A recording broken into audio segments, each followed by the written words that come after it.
There you go. I'd prefer that you moved it back a bit. There you go. Okay, so how's it look? You can talk. Yeah, good. Yeah, good. Yeah. A bit too dark, but it look good. Okay, so I'm going to test you. What is woke ideology?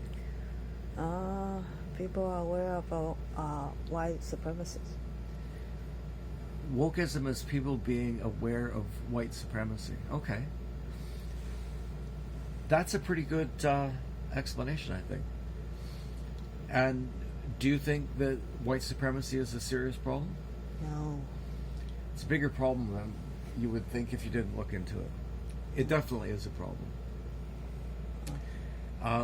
Okay, so we've just watched the video, and could you tell me how woke ideology is the ultimate in white supremacy? No. Okay, that's pretty difficult, isn't it? Yeah. Woke ideology is the ultimate in white supremacy because it puts the onus on white people to rise above their circumstance and do the right thing regardless of their conditioning. So everybody gets a free pass on this new understanding of human nature, that people behave the way that they do because of their conditioning and their experience. Everybody gets a pass, but white people get it a lot less. And so you get situations like the residential schools, the example from the previous video, where nobody bothers to consider whether or not the nuns were themselves abused. The buck stops with them. I think it might be just in part because it's a historical thing, right? But the buck stops with them. But in a more modern context, you get people that might be supportive of Black Lives Matter or something like that. And then will condone that violence because of the past experience that black people had in the United States.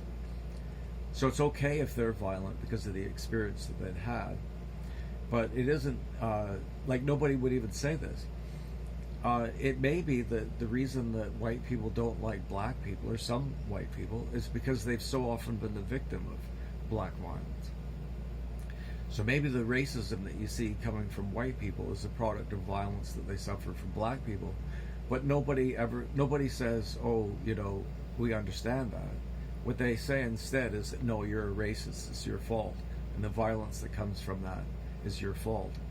So white people are supreme in the sense that they're expected to be able to rise above their experience and behave morally when other people aren't held to the same standard. For example, black people. Okay, so how's that?